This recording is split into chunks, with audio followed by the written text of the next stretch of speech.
इस विषय में मैं आपको 4 स्टेप्स में बातें बताऊंगा। पहली बात तो ये है कि ओम पर्वत है क्या?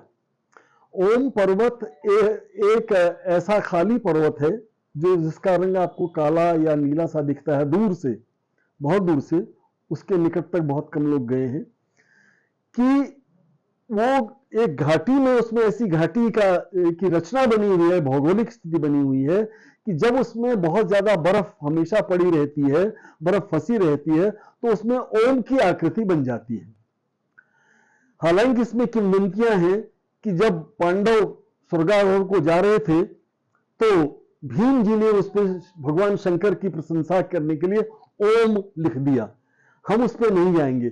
वैज्ञानिक तथ्य यह है कि एक भौगोलिक एक संरचना में जब बर्फ से भर जाता है वो, तो वो उसकी आकृति ओम अक्षर की जैसी दिखती है। ये सत्य है, पहली बात। दूसरी बात यह है कि निरंतर वो कई सौ वर्षों से दिख रहा है, लेकिन ऐसा नहीं है कि ये पहली बार वो गर्मी में अभी नहीं दिख रहा हो। ओम छोटा बड़ा घटना बढ़ता रहता है। ये इस पर निर्भर करता है कि इस वर्ष शरद ऋतु में कितनी बर्फ पड़ी थी और उस बर्फ का क्षेत्रफल क्या था।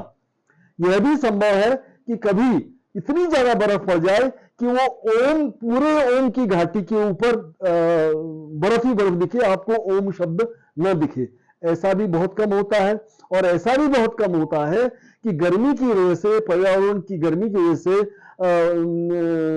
ग्लोबल वार्मिंग की वजह से, ग्रीन हाउस की वजह से बर्फ ज्यादा पिघल गई हो और वो ओम शब्द की आकृति बर्फ की वजह से नहीं कर आई हो। इसका सीधा संबंध बर्फ की मात्रा से और बर्फ पड़ने के समय से है।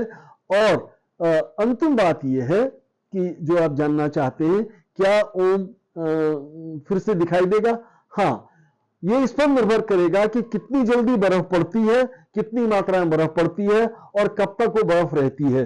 तो ओम आपको फिर से ओम प्रकट हो जाएंगे। बर्फ पिघली क्यों? इसके 2 कारण हैं। एक चीज तो आपने इस साल भी महसूस की होगी कि अचानक कुछ समय के लिए बहुत ज्यादा गर्मी पड़ी थी। एक तो प्राकृतिक कारण है कि गर्मी ज्यादा पड़ी थी। अगर आप स्मरण करें तो पिछले साल सर्दी का मौसम छोटा माना गया है, बर्फ कम पड़ी है। अब बर्फ कम पड़ी, गर्मी तेज हो गई तो बर्फ पिघल गई और पर्वत सिर्फ काला नंगा पर्वत नजर आ रहा है। ठीक है। अब पुनः यही बात हम कहेंगे कि जो आकृति बनी हुई है ये एक प्राकृतिक है और फिर से अगर बर्फ पड़ेगी तो ओम फिर प्रकट हो जाएंगे। देखिए, आबादी बढ़ने के कारण से जो वहां निर्माण कार्य चल रहे हैं और निर्माण कार्य में सड़क का जैसे एक है, रेलवे बढ़ रही है, टनल्स बन रही है, ब्लास्टिंग हो रही है, वन कट रहे हैं, इसका सीधा संबंध पर्यावरण से है। पर्यावरण की गर्मी से, क्लाइमेट चेंज से है और ग्लोबल वार्मिंग से है। और निश्चय ही जो हम अपने रोजगार के लिए पर्यटन को बढ़ावा दे रहे हैं, हम अपने रोजगार के लिए तीर्थाटन को बढ़ावा दे रहे हैं। एक खास वर्ग को उनको काफी समय के लिए एम्प्लॉयमेंट मिल जाता है, ये बात सही है। लेकिन इस पे अगर आप रोक नहीं लगाएंगे तो मैं आज फिर, जैसे पिछली मैंने कई भविष्यवाणी की थी, अगले 20 साल के बाद से आपको ग्लेशियर्स लगभग और खत्म होते नजर आएंगे और साथ साथ क्लाइमेट इतनी बिगड़ जाएगी कि ये बिल्कुल संभव है।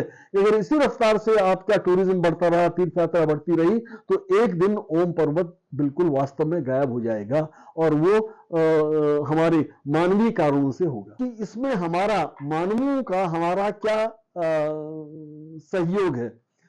पिछले 2 साल में पूरे के पूरे उत्तराखंड में अचानक एक तो हमारे देश की कुछ टूरिज्म की, तीर्थ यात्रा की नीति की वजह से, दूसरा रोजगार की वजह से, तीसरा हमारे माननीय प्रधानमंत्री जी ने उत्तराखंड को जो एक प्राथमिकता दी है। और इस वर्ष तो वो पिथौरागढ़ जिले में धारचूला में ओम पर्वत पर वो खुद गए थे, आदि बद्री तक वो खुद गए थे, तो उन्होंने भी ये सब देखा है। अचानक से कुमायूं क्षेत्र में भी लोगों की, तीर्थयात्रियों की, टूरिस्ट की बाढ़ सी आ गई है, बहुत बढ़ने लग गए हैं। और निश्चय ही जब आदमी बहुत वहां जाएंगे, व्हीकल्स उस तरफ को ज्यादा जाएंगी तो पर्यावरण का तापक्रम भी बढ़ेगा। और बर्फ को पिघलाने में सिर्फ तापक्रम ही नहीं, अगर ध्वनि की जो आवाज की तरंगें हैं, अगर वो भी उनकी मात्रा बढ़ जाए तो वो भी बर्फ को पिघलाने में, बर्फ से टकरा करके उसको पिघलाती हैं। तो इसलिए ये इस वर्ष ये बड़ी जल्दी से हमको ये दृश्य देखने को मिला है कि उसके ऊपर से ओम शब्द गायब नजर आ रहा है। देखिए, ध्वनि प्रदूषण एक ऐसा एक अदृश्य प्रदूषण है जो एकदम से समझ में नहीं आता है। आपने सुना होगा इस बीच में कि जब से हमारे केदारनाथ जी और बद्रीनाथ जी के लिए हेली सर्विसेज शुरू हुई है, वहां भी पशु पक्षी और नीचे के जंगलों में हिरन और उससे नीचे इवन हाथियों को भी आवागमन में कमी आई है, या उन्होंने इसमें अवरोध पैदा महसूस किया है। और उनकी जो खास तौर से पक्षियों की जो प्रजनन के समय है, वो समय बाधित होने से उनके प्रजनन में की वजह से वहां पर उनकी संख्या भी कम हो गई है।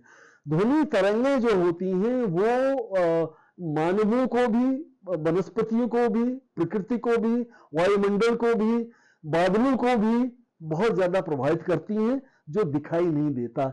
जितना ज्यादा ध्वनि का प्रदूषण बढ़ता जाएगा, ध्वनि का जो आवर्तन काल है वो लंबा होता चला जाएगा, उतना हमारे प्राकृतिक इन पशु पक्षियों में, वनस्पतियों में, फूलों के खिलने में, हर चीज पे असर पड़ेगा, और वो आने वाले भविष्य के लिए एक अच्छा संकेत नहीं है।